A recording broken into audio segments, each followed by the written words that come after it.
ગુજરાત ફર્સ્ટના સૌથી મોટા conclave growth of ગુજરાતમાં ઉદ્યોગ મંત્રી સાથે કરી મુક્ત મને વાત। બળવંતસિંહ રાજપૂતનું આપણે સ્વાગત કરીશું। ઉદ્યોગ મંત્રી આપણી સાથે જોડાઈ ગયા છે। ઉદ્યોગ ક્ષેત્રે આપણે વાત કરવા જઈ રહ્યા છીએ ત્યારે સરની પાસેથી પણ ઘણી બધી માહિતી આપણે લેવાના છીએ। ડબલ એન્જિનની સરકાર ઉદ્યોગ ક્ષેત્રે કેવી કામગીરી કરી રહ્યું છે, આપણને ગૌરવ લઈ શકાય એ પ્રકારનું 2 લાખ જે માથાદીઠ આવક 18,000 હતી એ 2,73,000 થઈ।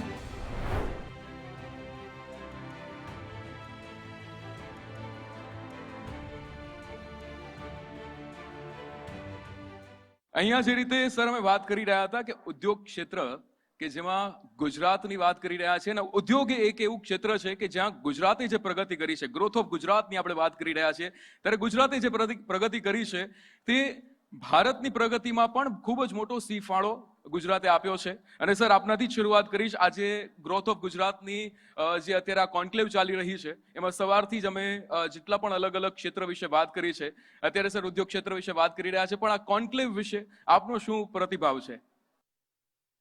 લોકશાહીમાં સૌથી મોટું યોગદાન એટલે ચોથી જાગીર એટલે મીડિયાની હોય છે।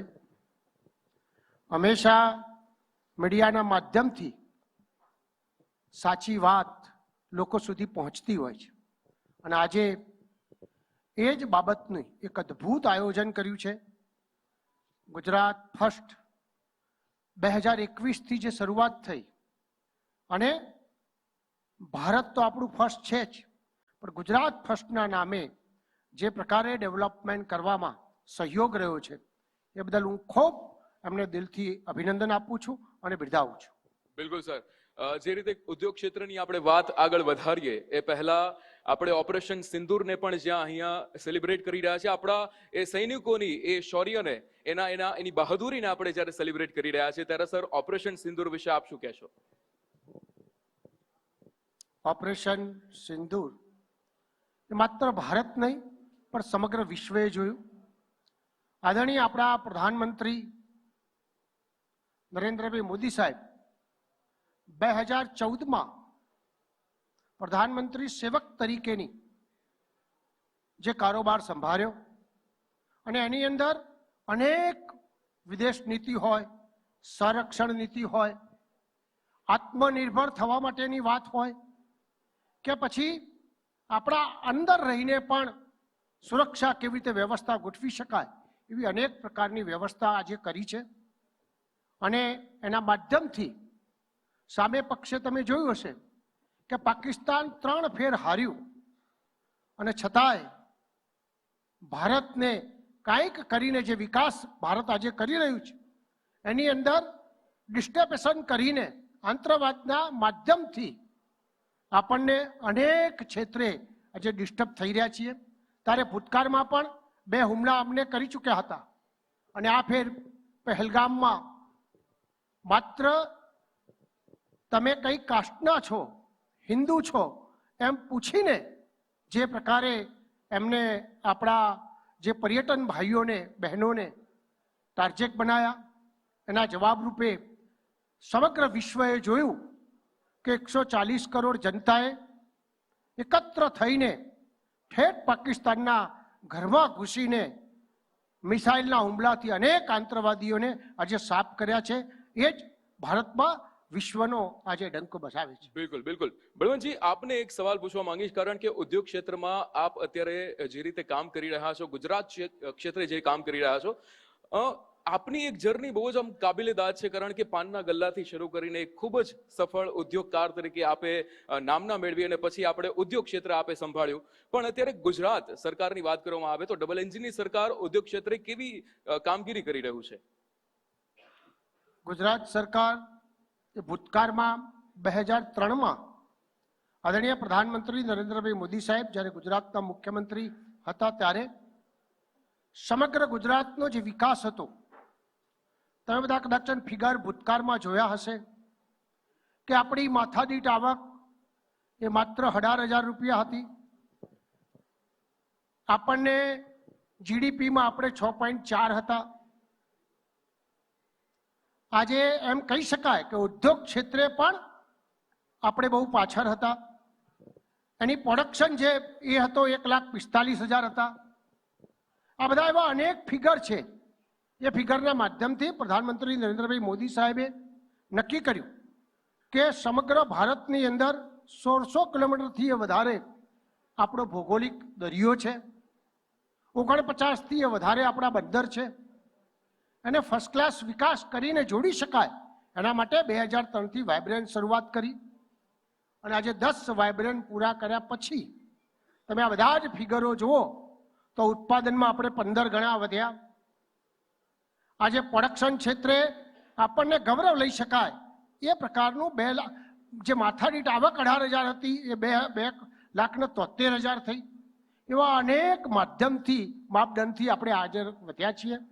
એની સાથે સાથે ગુજરાતના હમણાં આદરણીય મુખ્યમંત્રી ભૂપેન્દ્રભાઈ પટેલ સાહેબે ગુજરાતમાં 20થી વધારે સ્પેશિયલ પોલિસીઓ બનાવી, અનેક ક્ષેત્રે એ પ્રકારની વ્યવસ્થા કરી કે ઉદ્યોગકારોને સિંગલ વિન્ડો હોય, કોઈ પણ જાતની તકલીફ ના પડે એ પ્રમાણેનો વિકાસ થાય. માટે આજે ગુજરાત આપણે ગૌરવ સાથે કહી શકાય કે સમગ્ર ભારતમાં નિકાસમાં 41%થી વધારે આજે ભારતની અંદર આપણે નિકાસ કરીએ છીએ. ઉત્પાદન ક્ષેત્રે 18%થી વધારે આપણે કરીએ છીએ. જીડીપીમાં આપણો ફાળો 8.4 છે અને વિશ્વની 500 મોટી કંપનીઓ જો કહેવાય એમાંથી 100 કંપનીઓ આજે ગુજરાતમાં છે. 563%થી વધારે નિકાસની અંદર આજે આપણે વધારો કરી ચૂક્યા છીએ અને રોજગારીમાં છેલ્લા 20 વર્ષથી ગુજરાત એક એવું રાજ્ય છે કે આજે નંબર 1 છે. અને તમે હમણાં બેકારીનો રેશિયો જોયો હશે કે કદાચ કલ્પી ના શકાય 1.1 આજે જે રહ્યો છે એ જ ગુજરાતનો 20 વર્ષ આદરણીય પ્રધાનમંત્રી મોદી સાહેબ જે રીતે મૂકીને ગયા હતા એ જ અમારા મુખ્યમંત્રીશ્રીએ એને આગળ વધાર્યું છે. એના કારણે આપણે આજે આટલા સ્ટેજે છીએ. બિલકુલ. આપણી સાથે અજીતભાઈ શાહ પણ જોડાયા છે, સાણંદ જીઆઈડીસી પ્રમુખ. આપને પૂછવા માંગીશ અજીતભાઈ કે જે રીતે સાણંદ જીઆઈડીસી અત્યારે હોટસ્પોટ બન્યું છે ઉદ્યોગોની અંદર, તો તેની પાછળ આપ શું કારણ માનો છો એને? આપણે જે ઔદ્યોગિક ક્રાંતિની વાત કરીએ તો ઔદ્યોગિક ક્રાંતિ શું હોય છે? એક ડ્રાસ્ટિક ચેન્જ આવતો હોય છે કોઈ પણ વસ્તુમાં. સાણંદ જીઆઈડીસીની જો વાત કરીએ તો ઉદ્યોગનો જે વિકાસ હતો, જે માનનીય મંત્રીશ્રી જે હમણાં કહ્યો કે છેલ્લા 25 વર્ષમાં ઘણો બધો વિકાસ ઘણી બધી રીતે થયો છે. ગુજરાત પહેલેથી એન્ટરપ્રિનર સ્ટેટ રહ્યું છે, એ એની રીતે એનો વિકાસ કરતો હતો. પરંતુ છેલ્લા 25 વર્ષથી જે રીતનો વિકાસ થઈ રહ્યો છે એનું કારણ શું છે? એના કારણમાં જો જઈએ ને તો એ અમારું સાણંદમાં એક ઉદાહરણ મળશે તમને કે ઉદ્યોગ કરવા માટે તૈયાર હોય છે, એના માટે એન્ટરપ્રિનરશિપ એની પાસે તૈયાર છે, પરંતુ એને એક દિશા આપવાની હોય છે. એ દિશા સૌથી પહેલા માનનીય મુખ્યમંત્રી ત્યારના આપણા નરેન્દ્રભાઈ મોદીએ સાણંદમાં નેનો પ્રોજેક્ટ લાવીને ઓટોમોબાઈલ્સ ક્ષેત્રે ખૂબ મોટી પ્રગતિ કરી. એની પાછળ અત્યારે જે સાણંદ કદાચ હું માનું છું એકમાત્ર એવું ક્લસ્ટર છે કે જેમાં અત્યારે 54 MNC કાર્યરત છે અને નવી બધી આવી રહી છે. તો એ બધા પ્રયાસો માનનીય ગુજરાત સરકાર અને આપણી પાસે અત્યારે મંત્રીશ્રી બેઠા છે, તો ગુજરાત સરકારનું બહુ મોટું યોગદાન છે કે જેના લીધે ગુજરાતની ઔદ્યોગિક ક્રાંતિ તરફ આપણા ઉદ્યોગને એક દિશા આપી છે. એ દિશામાં તમને અત્યારનું તાજેતરનું ઉદાહરણ આપું તો અત્યારે જે સેમિકન્ડક્ટરની જે ઇન્ડસ્ટ્રીઝ આવી રહી છે એ જે કોણ લાવ્યું? સરકાર લાવી. એના માટે પોલિસી બનાવી. એ પોલિસીના કારણે આજે સેમિકન્ડક્ટરનું મોટું હબ બની રહ્યું છે. અને આ શબ્દો લખી રાખજો કે આ ભવિષ્યનું ગુજરાતનું સિલિકોન વેલી બની રહ્યું છે. અત્યારે કદાચ એની મહત્વતા આપણે સેમિકન્ડક્ટર વિશે બહુ જાણતા નથી એટલે ખબર કદાચ નહીં હોય, પરંતુ આ ભવિષ્યનું સિલિકોન વેલી છે અને સરકાર એના માટે ખૂબ પગલાં લઈ રહી છે. હું હમણાંની જ વાત કરું, માનનીય મંત્રીશ્રી અને મુખ્યમંત્રીશ્રીને અમે રજૂઆત કરી કે ભાઈ સાણંદ સુધીનો જીઆઈડીસી સુધીના ટ્રાફિકની બહુ જ તકલીફ છે અને નાનાથી લઈને બધા જ ઉદ્યોગો આજે લગભગ ત્યાં આગળથી 40,000 માણસો અપડાઉન કરે છે. સાહેબ 3 મહિનામાં સરકારે અત્યારે ત્યાં આગળ 6 લેનનો રોડ અને વિથ ઓલ ઓવર બ્રિજીસ અને 800 કરોડ ફાળવીને કાર્ય ચાલુ કરી દીધું. એટલે જે સરકારની જે ધ્યાન છે જે ઇન્ફ્રાસ્ટ્રક્ચર માટે એ ઉદ્યોગો લાવવા માટે અને નવા ઉદ્યોગો લાવીને અહીંના ઉદ્યોગોને દિશા બતાવવાનું એ ખરેખર આપણા ગુજરાતમાં ઉદ્યોગને એક નવી દિશા આપશે અને ખૂબ આગળ લઈ જઈ શકશે. બિલકુલ બિલકુલ. રાજભાઈ શાહ પણ આપણી સાથે જોડાયા છે. રાજભાઈ, અત્યારે ગુજરાતની આપણે વાત કરીએ, આ વસ્તુ તમે પણ એ ફીલ કરી હશે કે એક સ્ટાર્ટઅપની એક લહેર શરૂ થઈ છે ગુજરાતની અંદર. દરેક વ્યક્તિ એવું વિચારે છે કે મારું આ જે નાનું બિઝનેસ છે કદાચ એ સ્ટાર્ટઅપ બની શકે, અને એ સ્ટાર્ટઅપ લહેર જે અત્યારે શરૂ થઈ છે એમાં ગુજરાત સરકાર કઈ રીતે મદદ કરી રહી છે, કઈ કઈ એવી યોજનાઓ છે? તો મારું નામ રાજ, જેમ તમે કીધું, અને અમે ઘણા બધા સ્ટાર્ટઅપ સાથે સંકળાયેલા. આજે મેં મારા લાઈફ ટાઈમમાં 5 અલગ અલગ સ્ટાર્ટઅપ્સ કર્યા, અને ઘણી વખત એવું કહેવાતું હોય કે 1000માંથી એક સ્ટાર્ટઅપ સક્સેસફુલ થતું હોય છે. તો એમાંથી હું કહું છું કે 5 સ્ટાર્ટઅપ સક્સેસફુલ થયા એની પાછળ એનું એન્વાયરમેન્ટ. તમને જેવું એન્વાયરમેન્ટ મળે તેવું તમે એમાં આગળ વધી શકો. તો આજે બહુ ગર્વથી કહું છું કે સાહેબે જેમ કીધું કે સેમિકન્ડક્ટર્સમાં ગુજરાતમાં બહુ સારું કામ હવે અત્યારે થઈ રહ્યું છે. તો અમારું એક એવું સ્ટાર્ટઅપ અમે ડેવલપ કર્યું કે આજે નાનામાં નાના સેમિકન્ડક્ટર્સ અમે એવા હિયરિંગ એડ્સ ઇન્ડિયામાં બનાવવામાં ચાલુ કર્યા કે જે માર્કેટમાં બહુ જ મોંઘા આવતા હતા, અને ભારત 5,500 કરોડના ઇમ્પોર્ટ કરે છે દર વર્ષે. તો ટાર્ગેટ લક્ષ્ય એવું છે કે 4 વર્ષમાં $2 બિલિયન એક્સપોર્ટ લાવી શકીએ. તો આના પાછળ સરકારની પોલિસીસ પ્લસ સ્ટાર્ટઅપના અંદર જ્યારે આઈડિયા ફેઝથી લઈને કમર્શિયલ ફેઝ. સ્ટાર્ટઅપ એક શબ્દ બહુ નાનો છે, પણ એ જર્ની જોવા જઈએ ને તો 7 થી 8 વર્ષનો માણસનો પસીનો હોય છે, અને એની પાછળ ઘણા બધા અલગ અલગ સહયોગ અને સપોર્ટ આવતા હોય છે. તો સૌ પહેલા હું એમને કહું કે જ્યારે અમે આ આઈડિયા ઉપર વિચાર શરૂ કર્યો ત્યારે અમને ઇન્ક્યુબેશન સેન્ટર મળ્યા સારામાં સારા, જે 2014-15 પછી ગુજરાતના અંદર અસંખ્ય ઇન્ક્યુબેશન સેન્ટર્સ ચાલુ થયા. એમાંથી GUSEC છે, iHub છે.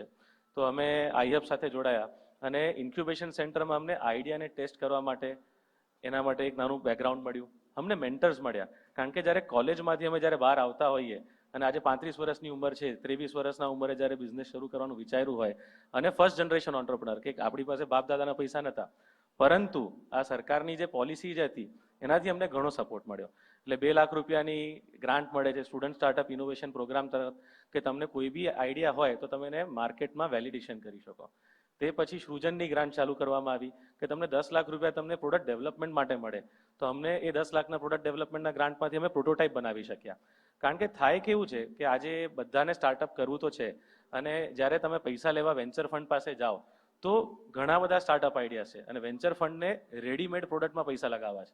તમારે જમવા જવું છે તો તૈયાર રોટલી ખાવી છે. તમે રેસ્ટોરન્ટમાં જશો તો કે સાહેબ અત્યારે લોટ છે, પછી એમાં પાણી મિક્સ કરીશ, પછી લોટ બાંધીશ ને રોટલી આપીશ, તમે ભાગી જશો. તો સેમ વસ્તુ આમાં છે. એટલે જે અત્યારે SSIP ને સ્ટાર્ટઅપનું જે આ માળખું જે છે, જે એક આઈડિયાથી પ્રોટોટાઇપથી એનું વેલિડેશન, કે એના સર્ટિફિકેશનમાં બી સરકાર ફંડ કરે છે. 10 લાખ રૂપિયા સુધીની ગ્રાન્ટ મળે છે અલગ અલગ સર્ટિફિકેશન કરવા માટે. તો અમે જે હિયરિંગ એડ્સ બનાવ્યા એ હિયરિંગ એડ્સનું ટેસ્ટિંગ માટે અમે જે હિયરિંગ એડ્સ બનાવ્યા, અમે એવું કેવું યંત્ર બનાવ્યું કે જે લોકોને કાન જ ના હોય, કે કાનનો તમારો પડદો ફાટી ગયો હોય, વિધાઉટ સર્જરી સાંભળી શકે. તો તેના માટે અમે પેટન્ટ ફાઇલ કરી. તો નોર્મલ તમે પેટન્ટ ફાઇલ કરવા જાઓ તો એમાં તમારે ઓલમોસ્ટ 60 મહિના સુધી જઈ શકે. ત્યાં સ્ટાર્ટઅપમાં બહુ સારો સહયોગ મળે છે કે 18 મહિનાના અંદર કોઈ સ્ટાર્ટઅપે પેટન્ટ ફાઇલ કરેલી હોય તો એનો નિકાસ કરવો પડતો હોય છે, અને એ પેટન્ટ ગ્રાન્ટ થઈ તો આજે 22 દેશોમાં અમે કામ કરી શકીએ છીએ. બહુ જ પોઝિટિવ ઇકોસિસ્ટમ છે, અને હું વિચારું કે આપણે સિલિકોન વેલીને માપદંડ નહીં, પણ આપણે સિલિકોન વેલીથી ઘણા આગળ જઈએ એવું ઈચ્છા ધારું છું. બિલકુલ. એટલે કદાચ એવું બને કે આપણા જ ગુજરાતના અનેક શહેરોને ત્યાં ઉદાહરણ તરીકે લેવામાં આવે, કે સિલિકોન વેલીમાં ઉદાહરણ લેવામાં આવે કે આ મારું ગાંધીનગર છે, કે આ મારું અમદાવાદ છે. એ રીતની ઇકોસિસ્ટમ અત્યારે બનાવવામાં આવી રહી છે. બળવંતજી, આપને પણ પૂછવા માંગીશ, અત્યારે આ ઇકોસિસ્ટમની જ્યારે વાત કરવામાં આવે છે, આપણે સ્ટાર્ટઅપની પણ હવે વાત કરતા થયા છીએ. નવા યુવાનો આવી રહ્યા છે બિઝનેસની અંદર, અને એ ગ્રોથ કરી રહ્યા છે, જે ગુજરાતના ગ્રોથની સાથે પોતાનો ગ્રોથ અને ભારતનો ગ્રોથ પણ કરી રહ્યા છે. આખી આ જે વિકાસ યાત્રા જે શરૂ થઈ છે ઉદ્યોગ ક્ષેત્રે, કઈ રીતે જુઓ છો આપ એને? મેં હમણાં કીધું એમ અજીતભાઈએ અને ભાઈશ્રીએ બહુ સારી વાત કરી. સ્ટાર્ટઅપ એ ગુજરાતમાં સૌથી પહેલું ભારતમાં એવું રાજ્ય હતું કે જેને શરૂઆત 2015માં કરી. કોઈ રાજ્યને જ્યારે ખરેખર એમ થવું જોઈએ ત્યારે આપણે 2015માં શરૂ કરી હતી. 9000થી વધારે સ્ટાર્ટઅપના યુવાન મિત્રોને આમાં જોડીને ડેવલપમેન્ટ કર્યા. એની સાથે અનેક પ્રકાર 20,000 રૂપિયા આપવાથી માંડીને 25-30 લાખ રૂપિયા એને લોન આપવાથી માંડીને અનેક પ્રકારની સુવિધા કેવી રીતે આપી શકાય જેના કારણે સ્ટાર્ટઅપ ઊભું થાય. એ પ્રકારની ગુજરાત સરકારની અનેક પોલિસીઓ છે. એના માધ્યમથી સ્ટાર્ટઅપને વધુ મજબૂત થાય એ પ્રકારની વ્યવસ્થા આપણે કરતા હોઈએ છીએ. હમણાં આની અજીતભાઈએ સાણંદની વાત કરી. બધા મીડિયાના માધ્યમથી આપ લોકોને જણાવવા માગું છું કે માત્ર તમે કલ્પના કરો કે પ્રધાનમંત્રી મોદી સાહેબ જ્યારે અમેરિકા ગયા અને અમેરિકાથી વાત થઈ ત્યારે માત્ર 6 જ દિવસની અંદર આ ગુજરાત સરકાર એવી છે જેને જમીન આપી. 90 દિવસની અંદર એનું ખાતમુહૂર્ત થયું. અજીતભાઈ સાક્ષી છે. અને 18 મહિનાની અંદર એ ફેક્ટરી ચાલુ થઈ જશે અને એને એ પ્રકારની સ્કિલ તૈયાર કરવા માટે પણ ગુજરાત સરકારે 45 કરોડ રૂપિયાથી વધારે આપીને ભાઈ આપણા તો સેમી કન્ડક્ટર આવ્યું એના પછી એવી 4 કંપનીઓ આજે ગુજરાતની અંદર આવી છે.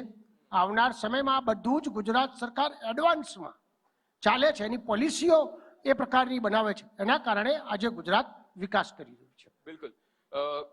આપને પૂછવા માંગીશ અજીતભાઈ કે જે રીતે અહીંયા જીઆઈડીસી છે એ ઉદ્યોગો અને સરકાર એ બંને વચ્ચેનું એક સેતુ સમાન છે, તો એ કઈ રીતની પ્રોસેસ હોય છે ઉદ્યોગો માટે પણ?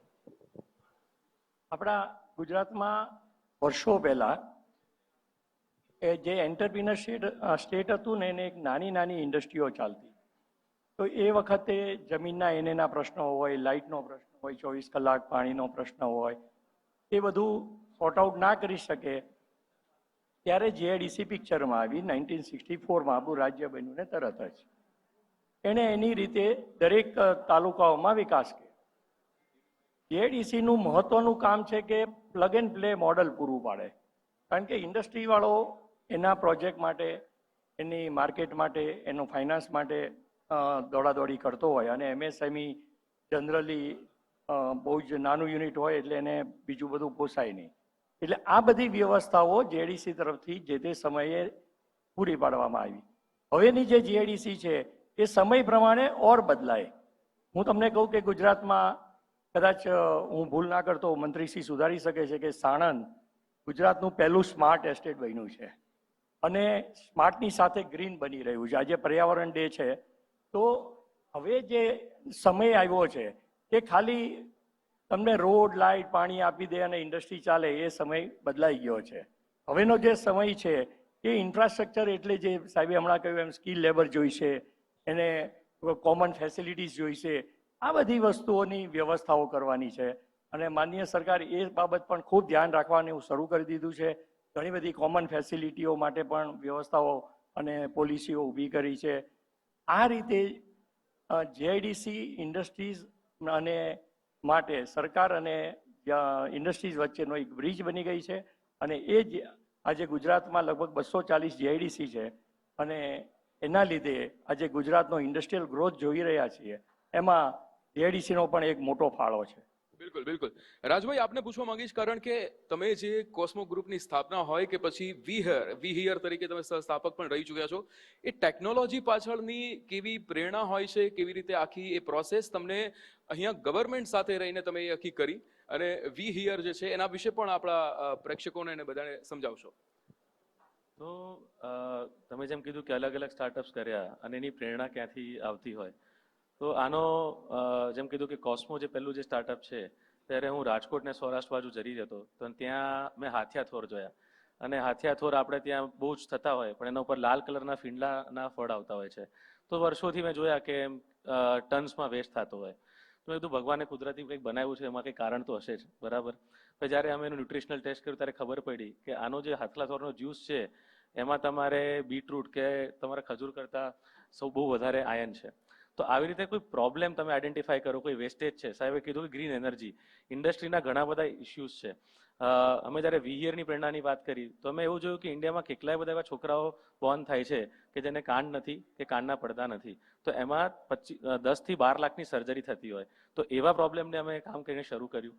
પછી થોડાક વાર પહેલા આપણે મુકેશ પટેલ સાહેબ હતા, તો આપણા જ અહીંયા એક ઇનોવેટર છે જીત લુખી, જેની સાથે મદદ કરીને અમે વર્લ્ડનું ફર્સ્ટ કમ્પોસ્ટેબલ પોલિમર બનાવ્યું છે જે તમે જમીનમાં નાખો તો 180 દિવસમાં ખાતર થઈ જાય, પણ એમાંથી બનેલી ગાર્બેજ બેગ, કેરી બેગ, સ્ટ્રોસ ને બધી વસ્તુઓ એકદમ પ્લાસ્ટિક જેવી જ હોય અને કોસ્ટ પ્લાસ્ટિક કરતાં નીચે. એટલે આ બધી વસ્તુ શું છે, બ્રેક થ્રુ છે કે જ્યાં આનું માર્કેટ $1 બિલિયન અને $1 ટ્રિલિયન જઈ શકે છે. તો શરૂઆત થતી હોય છે એક નાના પ્રોબ્લેમ સ્ટેટમેન્ટથી અને અમે ઇન્ડસ્ટ્રી સાથે કનેક્ટેડ રહેતા હોઈએ છીએ કે તમારા પ્રોબ્લેમ શું છે. અને હવે જે રિસર્ચની ફેસિલિટી સરકારે અવેલેબલ કરાઈ તો એ પ્રશ્નોના સોલ્યુશન ઉપર R&D કરવું ઇઝી થઈ ગયું છે. તો એક્સેસ ટુ ટેકનોલોજી લેબ્સના લીધે આ શક્ય બન્યું છે. બિલકુલ. બળવંતજી, આપને પૂછવા માંગીશ, કારણ કે ગુજરાતની અંદર આપણે જોઈએ છીએ કે નાની એવી ઇન્ડસ્ટ્રી હોય કે પછી ઘરમાં ચાલતા ઉદ્યોગો હોય, MSME એ બહુ જ મદદ કરી છે. MSME એ બહુ જ આગળ લોકોને એક કહેવાય ને કે એક શક્તિ આપી છે એના ધંધાને, એના ઉદ્યોગને આગળ વિકસાવવા માટે. કેવા પગલાં ગવર્મેન્ટ લઈ રહી છે? હમણાં જે પ્રકારે ટેકનોલોજીની વાત થઈ, GRDCમાં હું પૂરા 5 વર્ષ ચેરમેન રહ્યો છું. અજીતભાઈ અને બધા ઉદ્યોગપતિઓ સાક્ષી છે. આજની તારીખમાં ભારતમાં સિંગલ વિન્ડો સાથે સાથે આપ મોબાઈલ ઉપર એપ્લિકેશન કરીને આપની ફાઇલ કયા ટેબલે પડી છે અને કેટલા દિવસથી પડી છે ને, આ પહેલું એક GRDCની અંદર માધ્યમ છે. ટેકનોલોજી અને પારદર્શકતા તમે જોઈ શકો એમ કોના ટેબલે પડી છે એના ઉપર અધિકારીશ્રીને પણ પ્રમોશનનું માધ્યમ એને આપણે આજે બનાવ્યું છે. અનેક પ્રકારના જેમ જેમ સમય આવ્યો તેમ તેમ આપણે GRDCમાં સુધારો કર્યો છે. GRDC સ્માર્ટ GRDC આપણે સાણંદને અત્યારે ડેવલપમેન્ટ કરીએ છીએ. એની સાથે સાથે મોરબીમાં હવે જે જમાનો છે કોમન ફેસિલિટીનો છે. કોઈ પણ ઇન્ડસ્ટ્રી તમે બનાવો તો 100 કરોડ રૂપિયા જો આખી ઇન્ડસ્ટ્રીમાં થવાના હોય તો 30% કોમન ફેસિલિટીના છે. કોમન ફેસિલિટીને કેવી રીતે જોડી શકાય એનું ઉદાહરણ તરીકે આપણે મોરબીમાં શરૂઆત કરી છે કે બાકીના બધા ઇન્ડસ્ટ્રીઝને માત્ર પ્લગ લઈને આવવાનું, એની મશીનરી હોય, ગોડાઉનથી માંડીને એકાઉન્ટથી માંડીને લોજિસ્ટિકથી માંડીને તમામ પ્રકારની વ્યવસ્થા એ કોમન ફેસિલિટીની અંદર જોડી શકાય, જેના કારણે પડતર કોસ્ટ નીચે આવે. અને પડતર કોસ્ટ નીચે આવે તો લોકોને આપણે સારી રીતે હરીફાઈ કરીને એના ડેવલપમેન્ટ કરી શકાય એ પ્રકારની વ્યવસ્થા કરી છે. આપણે હમણાં જે વાત કરી કે નાના ઉદ્યોગકારો, તમે છેલ્લા 2 વર્ષમાં 13 લાખ ઉદ્યોગકારો હતા, આજે વધીને 21 લાખથી વધારે ઉદ્યોગકારો થયા છે. એ લોકોને કેવી રીતે ફેસિલિટી મળી શકે તો ગુજરાત એક પહેલું રાજ્ય છે જેને લાયસન્સ, પહેલા બિઝનેસ શરૂ કરો, 3 વર્ષ પછી તમે લાયસન્સને ડેવલપમેન્ટ કરજો. અનેક પ્રકારની એને સુવિધાના ભાગરૂપે આજે નાના નાના ઉદ્યોગકારોને બધી જ કાઉન્સિલ એક હતી તેની જગ્યાએ 6 કાઉન્સિલ કરી. નાના ઉદ્યોગકારોને કસ્ટરના માધ્યમથી કેવી રીતે મદદરૂપ થઈ શકાય, ઇન્ફોર્મેશન કેવી રીતે આપી શકાય એ પ્રકારની વ્યવસ્થા, વ્યાજ સહાય, ટેરિફ, એવા અનેક કારણે આજે ગુજરાત છેલ્લા 2 વર્ષમાં 8 લાખથી વધારે ઉદ્યોગકારો આજે ગુજરાતમાં ડેવલપમેન્ટ થયા છે. બિલકુલ બિલકુલ. મંત્રીશ્રી, આપ અમારી સાથે જોડાયા, અજીતભાઈ આપ અમારી સાથે જોડાયા અને રાજભાઈ આપ અમારી સાથે જોડાયા, બદલ આપનો ખૂબ ખૂબ આભાર.